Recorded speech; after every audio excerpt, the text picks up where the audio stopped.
Hello. So let's talk about colic in children and what to do when they have colic and what not. So to start with, colic is not something I really wish for anybody. Man, like I don't wish for you to for your child to have colic, because it doesn't just affect the child, it affects you, and it affects everything about everybody in that house. So my first child, when I had about 3 weeks, I guess, she started having, she would just start crying. She would just start crying. So of course I did my Google questions. I took her to the hospital, and they just confirmed that okay, this child she just has colic, and that's all. It starts every other day, and usually it starts around 4, 5, 6 in the evening. That's when it starts. There is nothing you will do to pacify her. The only thing we used to do then was probably I and my husband and then my sister that was staying with us then would take turns to walk her. When that is happening, if you walk them, she loves to go on the walk. So we'll just start walking her around the compound. We'll walk her. So but how long can we do that? This one, this I'm telling you, goes as long as 5 hours, 6 hours. So around that 9, she will have some kind of relief and all that. Then she will sleep. By 11, 12, it starts again till 4 a.m. the next morning till she sleeps. Of course, everybody will tell you, oh, take this medicine, this particular one. What did I not try? I think I tried Infacol. It was still the same old story.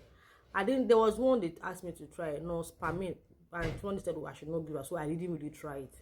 Then grip water too, I can't remember. Yes, I know I bought all of this, but the one I really used was what's it called, Infacol. Then I tried the grip water. See, all those things, they really do not work.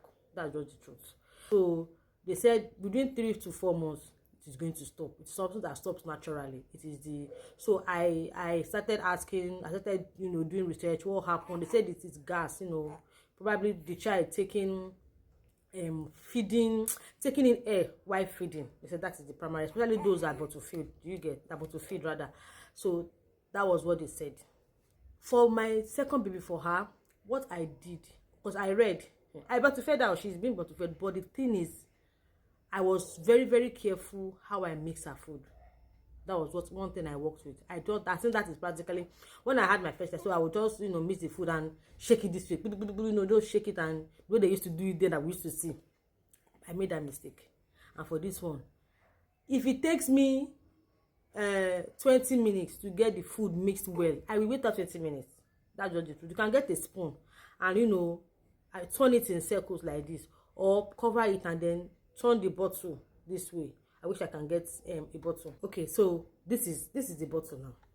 So after putting in the food, instead of doing something like this, do you get? Don't do that. Sorry. Don't. So like I was saying, instead of doing something like which we actually did then, don't do that. Do something like this. Take it in circles. Take it in circles. Or if you are you really want to be sure the formula is mixed well, open it, get a small spoon, this children's spoon, mix it like you are mixing your beverage, your tea, your Milo. Mix it well, then cover it. Make sure there are no bubbles. Yes, make sure there are no bubbles. When the child takes in air, that is one of the, for that I feel that is the main problem. Because when I found out about this, when I gave birth, and then my younger sister put to bed, we decided to do this thing I'm telling you. Her child didn't have colic. The same thing with when my brother put to bed. I had to tell the wife, see, this is what you have to do. If you you don't want to do vigil like me, the way I did it, just do it this way. And then that child came, there's no colic. The same thing with my second child too. This is what I did. And then don't say, oh, it just for those who are bottle feeding, or baby, if you are doing exclusive, it doesn't matter. I had like 3 friends doing exclusive. Their children had colic. Your child can also be feeding on your breast too and still be sucking in air. It is very possible. And some that use bottle, they extract breast milk and all that and then put inside bottle. They still do some mistakes.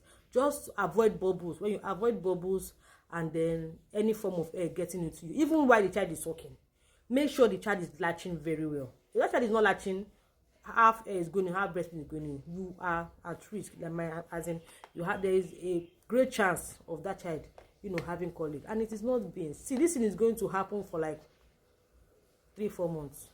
But between that time to that 4 months, you are going to be in for it, because you are going to be worried. That child will not sleep, you will not sleep, and then no parent loves or are comfortable seeing their children cry. You will not be okay.